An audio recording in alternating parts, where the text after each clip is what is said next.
Kubilik, bazı bilinen şeyler, onları belki biraz tekrarlamış olacağım ama daha çok Uygurca Türk lehçelerinin çevirileri üzerinde duracağım. Dursun. Türk İslam muhitinin ilk döneminde yazılan iki büyük abide, Kaşgarlı Mahmud'un Divan-ı Lügat-ı Türk adlı sözlüğü ve Yusuf Has Hacib'in Kutat Kubilik adlı manzum eseri, Türk kültürünün temel kaynakları.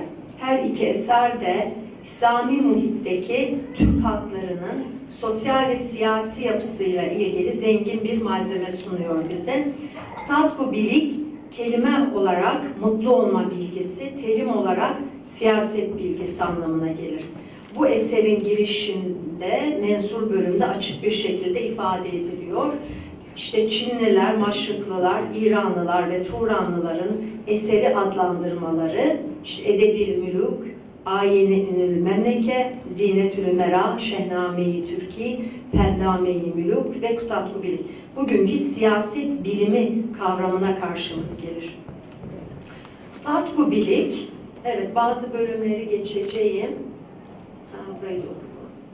İslami dönem Türk kültürünü yansıtan en önemli eser. Bununla ilgili olarak 1870 yılında Van Beri, Kutat Kubilik'in Türklerin sosyal ve idari durumuyla ilgili bilgi veren ilk eser olduğunu, eserde büyük ölçüde, buna itiraz edenler de var, İslami anlayışın hakim olmakla beraber Türk anlayışının da yer aldığını ifade etmiştir. Kutat Kubilik, hukuki açıdan ilk defa Sadri Maksudi Arsaf tarafından Türk Tarihi Hukuk adlı eserde ele alınmıştır. Ve Türk kültürünün abidesi olarak vasıflandırılmıştır. Ancak bu açıdan, yani ilk defa Sadri Maksudi Arsal tarafından ele alındı ama hala hukuki açıdan incelenmeye muhtaç bir eserdir. Ve eminim yeni nesiller, bizim meslektaşlarımız, bizim dönem ve bizden sonrakiler ele alacaktır. Ona doğru gidiyoruz. Ayrıca Reşit Rahmeti Arat eserin 3 nüshasının Fergana, Mısır ve Herat nüshalarının edisyon kritiğini yaparak ilk bilimsel yayını ortaya koymuştur. Kutat Kubilik'in Türk kültür tarihi içindeki yeri ise İbrahim Kafesoğlu tarafından değerlendirilmiştir. Kutat Kubilik esasında Karahanlı Devlet Teşkilatı ise Reşat Genç tarafından ele alınmıştır. Ben asıl Kutat Kubilik'in bugün biraz dini söz varlığı ve o dini söz varlığını içeren ilk beyitten yola çıkarak Türk lehçelerindeki çevirileri üzerinde durmak istiyorum. Doktora derslerimde Fergana nüshası ve bazen Mısır nüshası üzerinden okumalar yaparak Türk lehçelerindeki çevirileriyle karşılaştırmalı inceliyoruz. Azerbaycan, Uygur, maalesef Özbekçesi elimde yok, sana bakıyorum. Neydi isminiz? Bakşam. Özbekçesi yok elimde. Azerbaycan, Uygur, Kırgız, Kazak lehçelerini çevirileriyle karşılaştırmalı. Karşılaştırmalı incelendiğinde hangi kelimelerin bugün Türk lehçelerinde korunduğu, hangilerinin yerini başka söz varlığına bıraktığını görebiliyoruz yakında. Kutat Kubilik işte bu özelliğinden dolayıdır ki çok önemli, çok mühim bir eser elbette. Türkiye Türkçesi başta olmak üzere 1959'da çeviri, bağımsız Türk Cumhuriyetlerinin tamamında ve Çin Halk Cumhuriyeti Uygur Özerk Bölgesi'nde yayımlanmıştır. Kazakçası Cusup Balasagun Kutlubilik 1989. Uygurçası Yusuf Has Hacip Kutat Kubilik, inanılmaz bir çeviri. Yani Uygurlarla beraber olduğum için söylemiyorum bunu, her yerde söylüyorum. Kırgızcası Cusup Balasapun Kutlubilim, Azerbaycan Yusuf Balasagunlu Gutatgu Bili Hoşbetliğe aparan elim. İngilizce çevirisi ise ünlü Türkolog Robert Denkov tarafından yapılmıştır. Yusuf Hassacip, Wisdom of Royal Glory. Yusuf Hassacip hakkında kitabın başındaki mensur ve ardından gelen mansum bölümde bazı bilgiler var. Onları geçiyorum. Biraz dili üzerinden inşallah basılma imkanı buluruz. Bildirilerin basımı mümkün olacak. Evet, slaytla takip edemedim ama biraz önceki eserleri yansıda. Evet, Azerbaycan Kazakça çevirisi son taraftaki, bu Uygurca çevirisi. Bu slaytta Kırgızca ve Azerbaycan Türkçesiyle çevirisi var. Ve son, evet, İngilizcesi. Biraz önce dilden konuştuk. Hakaniye Türkçesi 7. 8. yüzyıllar arasında Orhun Vadisi'nde kullanılan Orhun Türkçesi ya da etnik ifadeyle Köktürkçe 9 ila 15. yüzyıllarda Turfan, Hoço, Beşbalık gibi Manici ve Burkancı Türk merkezlerinde kullanılan Uygur Türkçesinin organik devamıdır. Karahanlıca 11. yüzyıl itibarıyla Müslüman Türk merkezleri olan Kaşgar ve Balasagun'da yazı dili olarak kullanılmıştır. Orhun, Uygur ve Karahanlı yazı dilleri dönem, coğrafya ve medeniyet dairesine bağlı olarak ses ve biçim bilgisel bakımdan çok küçük farklılıklar gösterir. Karahanlı ve Uygur Türkçesi aynı dönemlerde fakat farklı coğrafya ve medeniyet dairesinde gelişmiştir. Türkistan muhitinin ilk Türk yazı dili olan Karahanlıca sadece dini söz varlığı bakımından Köktürkçe ve Uygurcadan ayrılır. Kutatku Bilik dönemin standart yazı dili olan Karahanlı Türkçesiyle yazılmıştır. Kutatku Bilik'in dili mensur ön sözde Buğrahan tili, mansum ön sözde ise Han tili olarak geçmektedir. Gerek ön sözün adı bilinmeyen yazarı ve gerekse Yusuf Hassacip Kutatku Bilik'te kullanılan dilin Türkçe olduğunu açık bir şekilde belirtmişlerdir. Çin Maçin alimleri ve hakimleri kamu ittifak boldular kim Meşrik vilayetinde Kamuk Türkistan illerinde Buğrahan tilince Türk lügatince bu kitaptan yakşırak hergiz kim erse tasnif kılmadı.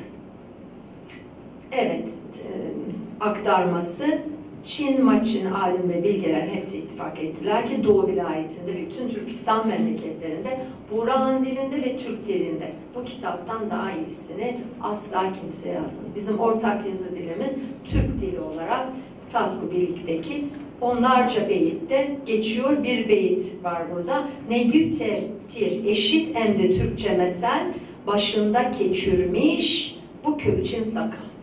Ne der işit? Şimdi Türkçe atasözü başından geçirmiş bu kırsak. Biraz dini söz varlığı üzerinde durmak istiyorum. Türk kültür tarihi bakımından biz fonetik ve morfolojik bakımdan hocam da burada Köktürkçe ve Uygurca ile Karahanlı Türkçesinin ufak ses ayrılıkları çok az. Aslında morfolojik ayrılıklardan çok öteye gitmez farklılıklar. Ama dini çünkü İslam kültür dairesine gelince dini söz varlığı çok önemli malzeme sunmaktadır bir kere. 10. 11. yüzyıllarda yeni kültür dairesine girmenin ve din değişikliğinin bir sonucu olarak dini kavramların önce Türkçe kelimelerle karşılanması ve süreç içerisinde bu kavramların daha sonra yerini ödünç kelimelere bırakması Türk dili tarihinin karakteristik bir özelliğidir. Bunu ilk defa ben söylemiyorum. Bodrog Ligeti başta olmak üzere Andras Bodrog Ligeti ve Süer Eker'in bir makalesi var bu konuda. Ben daha çok Türk lehçelerindeki karşılıkları üzerinde yeni şeyler söyleyebilirim. Uygurcanın Burkancı ve Manici Türk merkezlerinde gelişen inanç sistemiyle ilgili kavramları Türkçe kelimelerle karşılama geleneği, bu kez ödünçleme yapılan diller olan Arapça ve Farsça olmak suretiyle Karahanlı döneminde de devam ediyor. Yani Uygurca'daki o gelenek Karahanlı İslami dönemde de devam ediyor. Bilinen ilk İslami eserimiz olan Mutat-ı-Bilik, dini kavramlar ve terminoloji bakımından çok zengin bir malzeme içeriyor. Eserdeki dini söz varlığı, bunu iyi yapamadım. Bu slide ve konuşmamı eş zamanlı yürütemiyorum. Affedersiniz. Evet.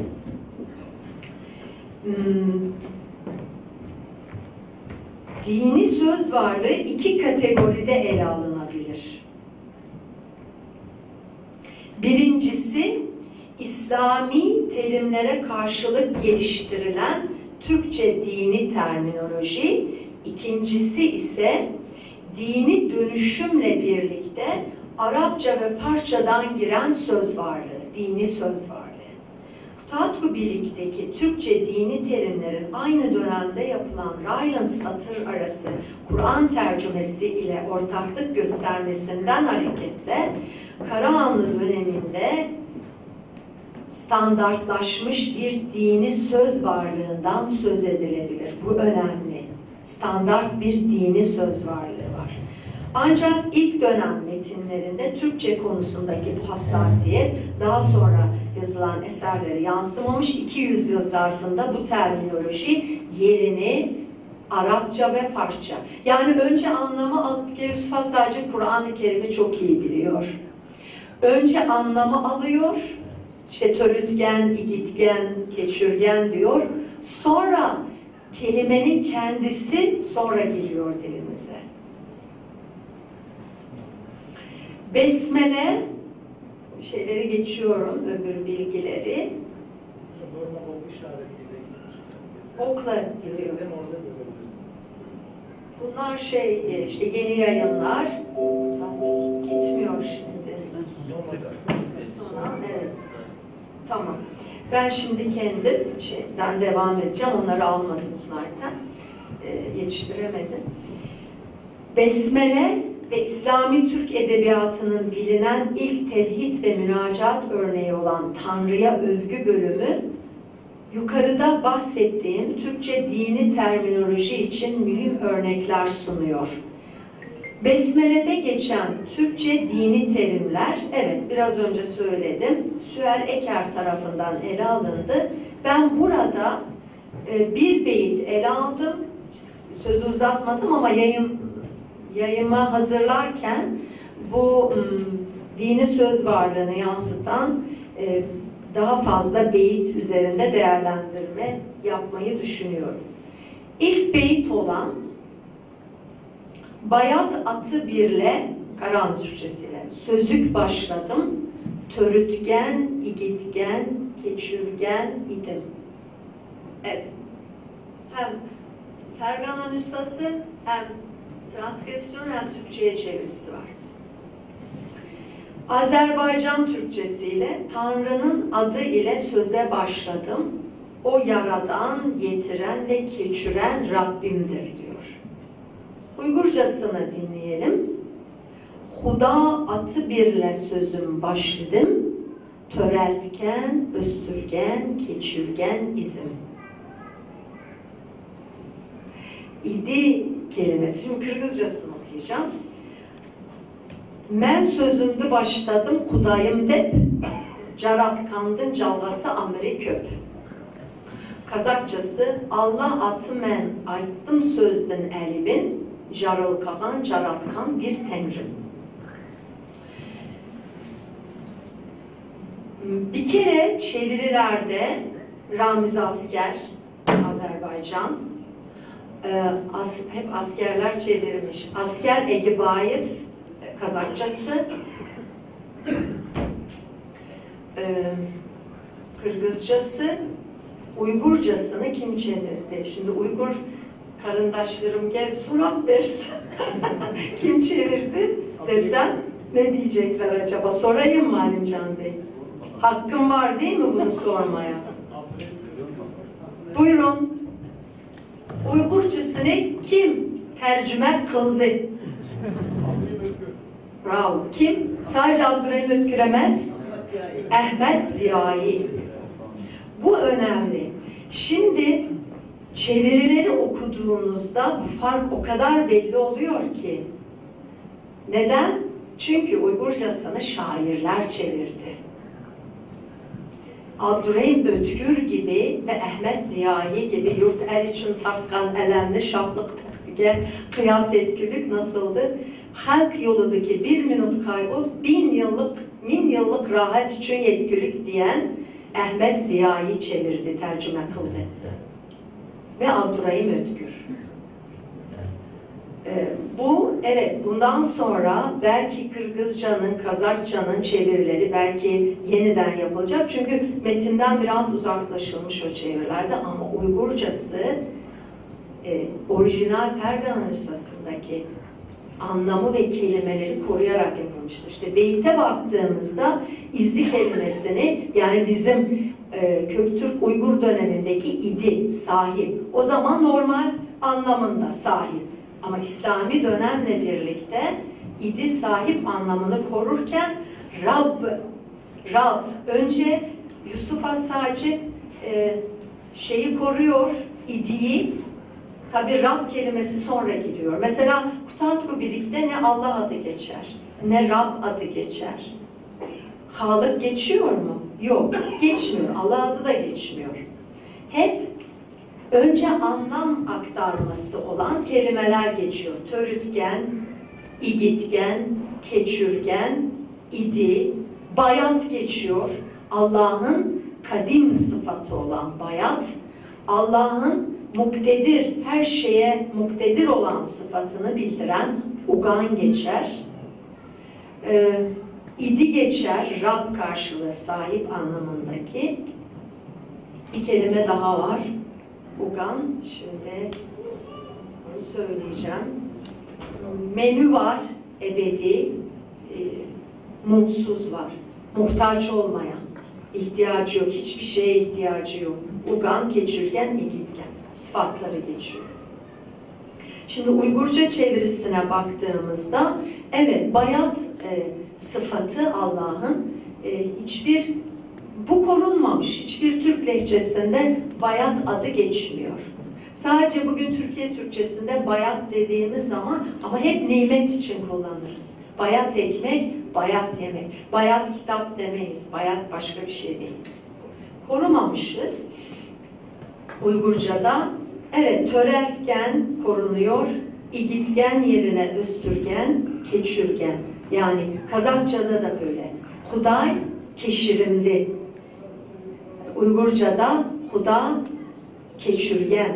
keçürgen, affeden anlamında. Ve idi kelimesi bir de z'yi görüyoruz Uygurca'da. Aslında Uygurca y'li bir dildir ama z'nin korunduğu, z'ye dönen kelimeler var Uygurca'da.